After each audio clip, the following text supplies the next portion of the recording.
Ya, halo selamat siang. Di sini saya Veronica, NPM 0617111079. Di sini saya akan menjelaskan tentang clustering menggunakan Keymen's untuk menentukan kasus data diare di Kota Bandung. Abstraknya.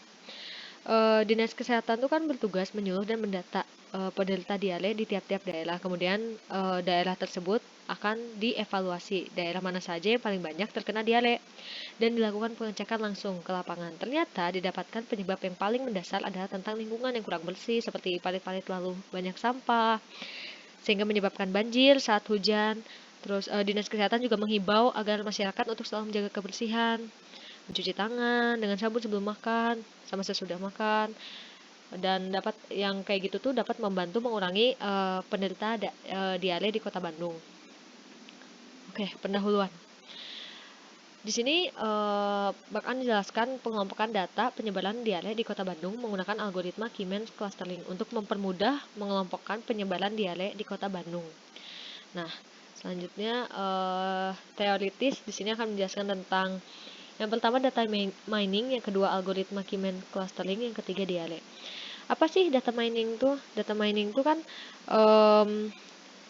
ya sangat diperlukan lah, terutama dalam mengolah data yang sangat besar untuk memudahkan aktivitas recording suatu transaksi dan untuk proses data warehousing ya kan, supaya memberikan informasi yang akurat bagi penggunanya.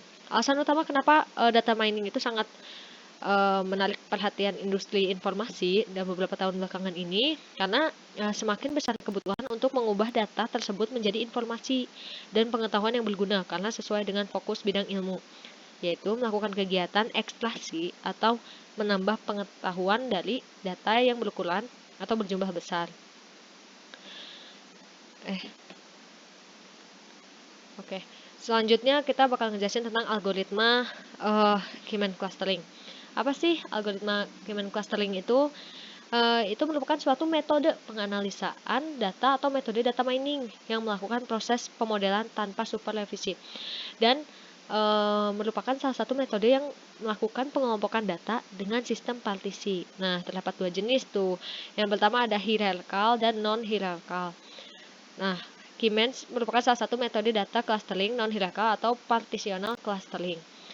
Kelebihan clustering sendiri juga ada mudah dilakukan saat pengimplementasian dan dijalankan.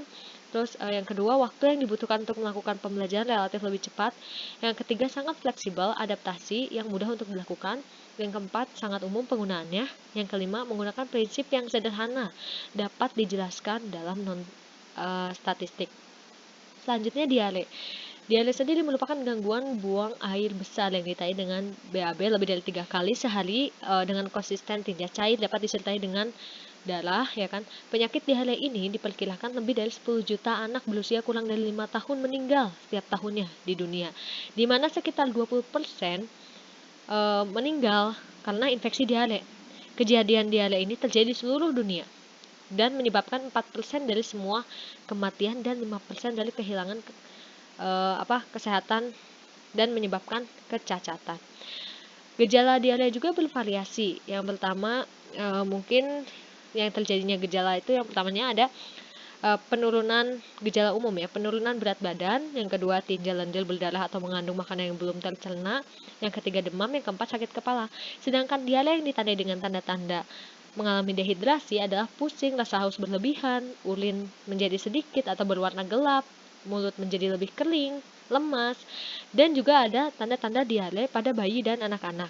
Itu juga dehidrasi. Yang pertama ada mata, perut, dan pipi terlihat cekung. Yang kedua, air mata berkurang saat menangis. Yang ketiga, tidak ada urin pada popok selama 3 jam atau lebih. Yang keempat, rewel. Nah, kalau udah kayak gitu, segera cari pertolongan medis. Karena itu sangat berbahaya sekali. Yang ketiga di sini akan dijelaskan tentang analisa permasalahan dan pengumpulan data. Analisa permasalahan pada subbab ini dibahas analisa data dan analisa metode sebagai penyelesaian masalah. Data-data yang diteliti adalah data penduduk yang terkena penyakit diare di Kota Bandung yang berasal dari basis data kasus pada kantor Dinas Kesehatan Kota Bandung ketika melakukan kunjungan. Yang kedua ada pengumpulan data. Data yang digunakan adalah data yang diambil dari kantor Dinas Kota Bandung dalam pengumpulan data-data masyarakat yang terkena penyakit diare. pada periode tahun 2015 sampai 2019. Sekalipun data formal dari kantor Dinas Kesehatan Kota Bandung susah untuk dibaca dan dipahami, tetapi akan diteliti di penelitian ini dengan tujuan bisa diolah datanya.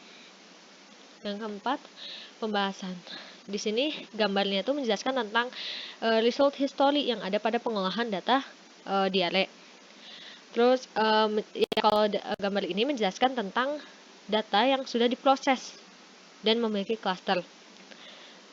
Dan di sini jelasin nama-nama klaster yang ada pada data tuh. Yang pertama contohnya ada kayak klaster 0 1 item, klaster 1 1 item dan seterusnya.